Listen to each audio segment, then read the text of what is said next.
Assalamu alaikum wa rahmatullahi wa barakatuh. What is going on, guys? It is Daniel, and we are back here again today. Today, we have a Dr. Israr Ahmed video. Today, Dr. Israr Ahmed is going to be talking about the duties, the duties of a mu'min. And I actually had to look up the definition of a mu'min because I didn't even know what that meant. Actually, I've heard it before, kind of had an idea what it might mean. But I looked it up. The definition here I have says, Mu'min refers to a person who has complete submission to the will of God in Islam and has faith firmly established in his heart. So, in my own words, I would say that a mu'min is somebody that has very strong iman, someone that has very strong belief and faith. So, Dr. Israr Ahmed in this video is going to teach us about the duties of a true believer in Islam. So this should be interesting. Maybe he'll give us a better definition for that word mu'min. Not sure, but let's see what's in this video. I'm interested. I wanna learn, and I invite you to learn with me. With Dr. Israr Ahmed, you're always gonna get at least one gem in every little talk. So at least one. So let's see what we got today, inshallah. Let's get into it. Before we get into the video, I want to make all of you aware that I have just recently launched my very own weight loss course. This course is the culmination of everything I've learned and that I've taught through my past 3 years of coaching people through weight loss. This course is designed alongside the physiological laws of the human body. There's no calorie counting, there's no fasting required, none of that. It's very easy to follow. And it's a nutritional system that you can follow for the rest of your life that will change your relationship with food and allow you to reach your body composition goals. If you're interested in learning more about it, check the link in the description. Your brothers and sisters and sons and daughters in Islam, and also the brothers and sisters and sons and daughters from Adam and Eve. May Allah bless you all. As you know, the topic of my speech or presentation this morning is a comprehensive view of the duties of a Muslim. As regards the importance of this subject, a simile or an example will suffice. Imagine you employ a person and you tell the employee, these are your 10 duties, you have to perform them daily. Now, by some accident, somehow, he forgets 7 duties and remembers only 3. So, although he might be very sincere, very hardworking, but all his performance will be regarding the 3 duties that he has remembered. Regarding the rest of the 7 duties, his performance will be 0, nil. So, in the eyes of the employer, will he be a successful employee? So, in the same way, if we don't know all the duties that Allah subhanahu wa ta'ala has put on our shoulders, and know only some of them, and we are performing them, fulfilling them with top sincerity and hard work, we are running the risk of being declared on the day of judgment as unsuccessful. Now, with this introduction of the subject, let me give you another example. You should have that in your mind. It will make my subject very easy to understand for you and very easy to explain by me. Imagine a 3-storied building. On the ground floor, there are only 4 pillars, nothing else. Today you have this, that the ground floor remains open for parking. 4 pillars are there. But we know underneath the pillars, there is the foundation. And this foundation also consists of two parts. The real foundation is underneath, below the ground level. It cannot be seen, it is invisible. But a part of it is above the ground level. We call it plinth. That is also a part of the foundation. Now on this foundation rests the four pillars. And then comes first roof. Above this first roof, the pillars are continuing, but they are not visible because walls have been constructed. But we know that the load of the other stories is being transmitted to the foundation through the same pillars. Then there is the second roof, and in the same way there is a third roof. Starting from below, the real foundation, below the ground level, invisible.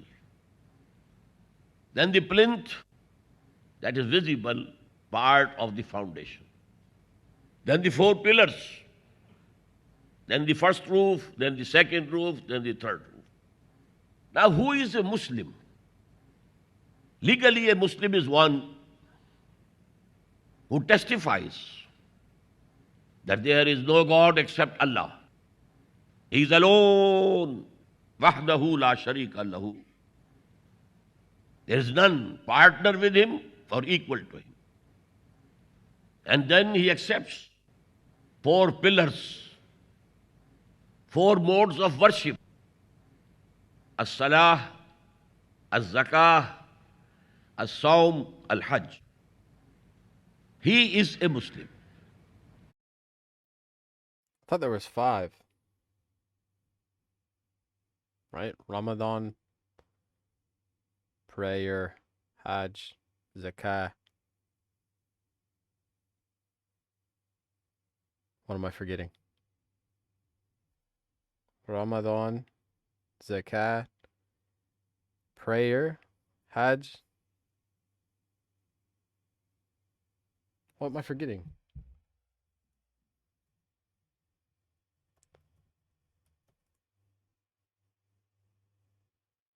Five pillars. Oh, Shahada. Shahada is one of the pillars, but he already mentioned that. Okay. Now, what are the duties of this Muslim? The first duty and the foremost duty and the most important duty on which depend all the other duties, that is to have real Iman, to have the real foundation of Iman in his heart. The Iman should reach the level of personal conviction, not only a verbal attestation. No. Verbal attestation makes you a Muslim. You are not a Mumin. Until the real faith, the real belief reaches a level of conviction and enters your heart. So the first duty is, Ya ayyuhallazina amanu, aminu. Now these are two imans. Ya ayyuhallazina amanu, who are being addressed, who claim to be Mumins, who have passed the first test of verbal attestation, testimony. Ashhadu an la ilaha illallah, wahdahu la sharika lah, wa ashhadu anna Muhammadan abduhu wa rasuluh.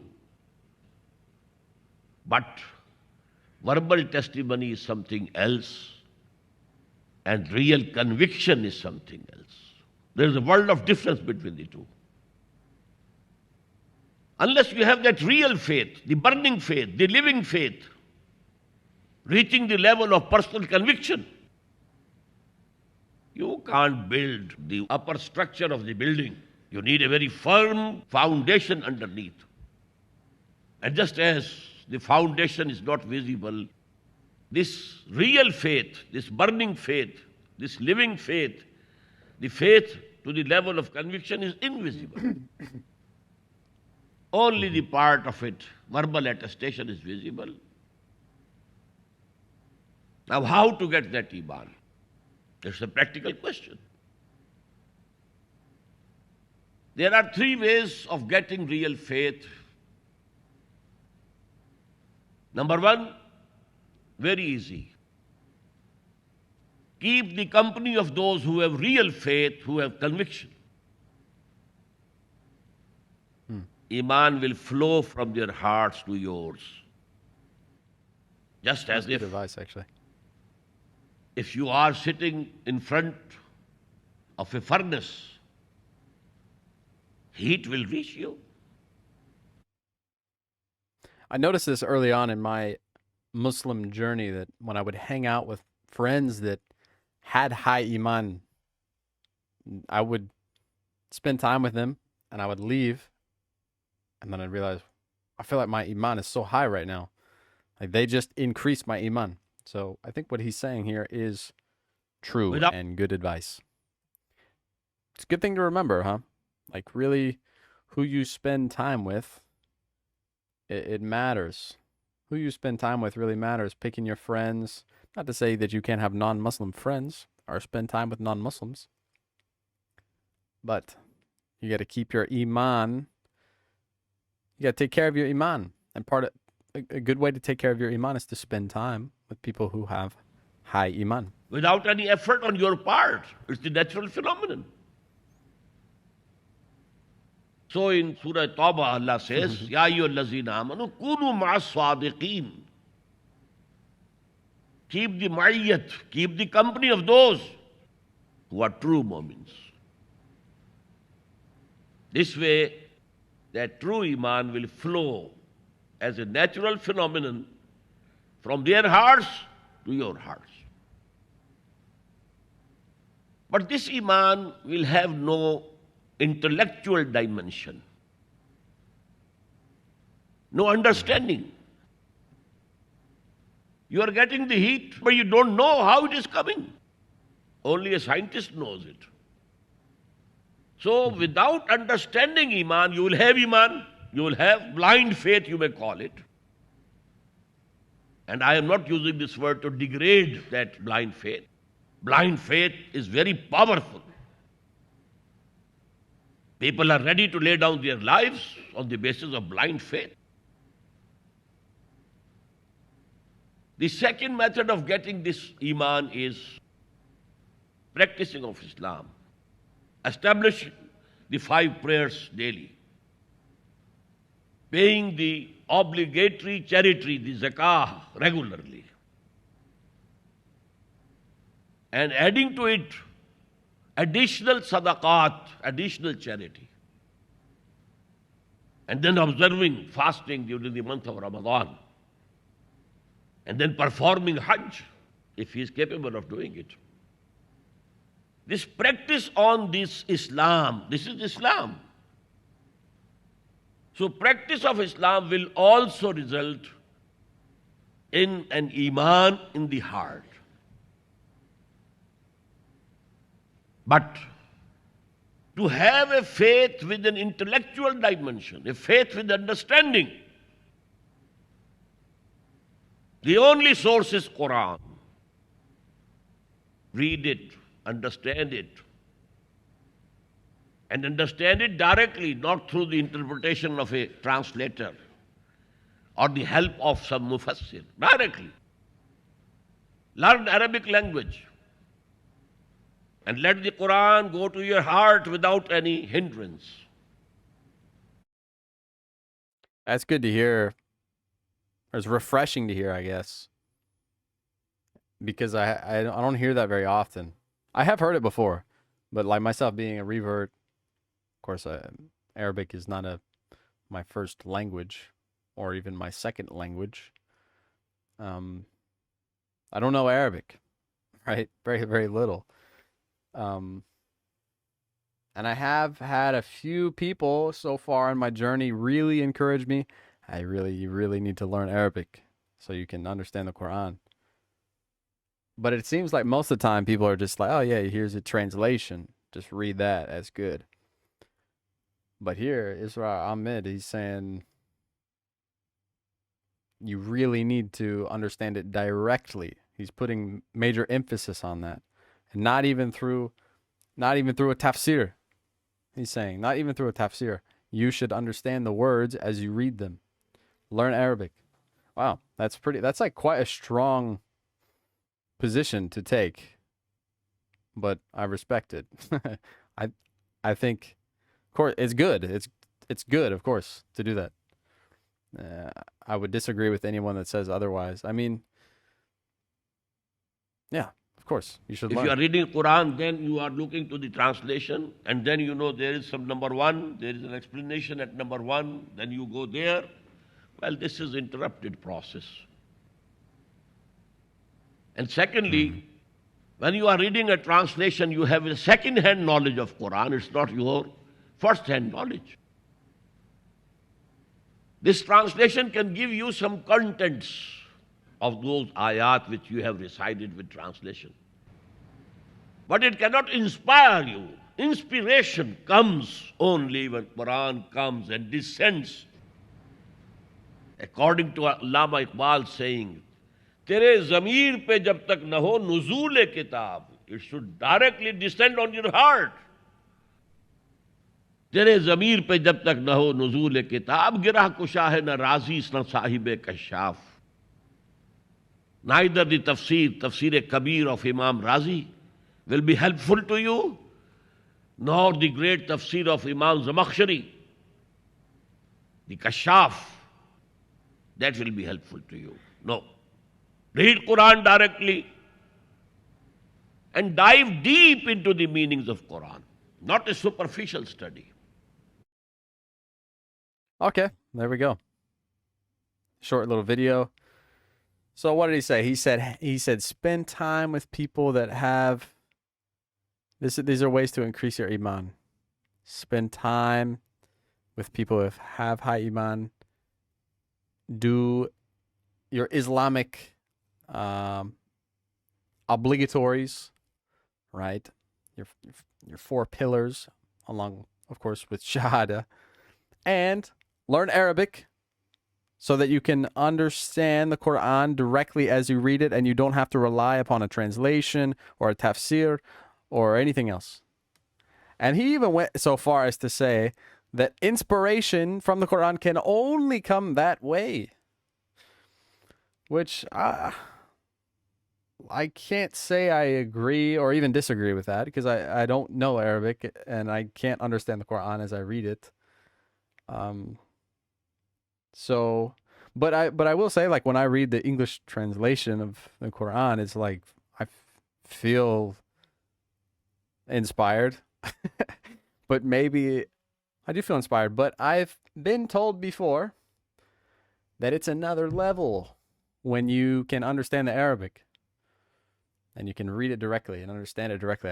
I've been told it's another level. I have yet to experience this, but inshallah, as I continue my studies, inshallah, one day I will be able myself to understand the Arabic in the Quran, and then I can read it and the message can be transmitted to me directly from the most gracious and most merciful Allah subhanahu wa ta'ala.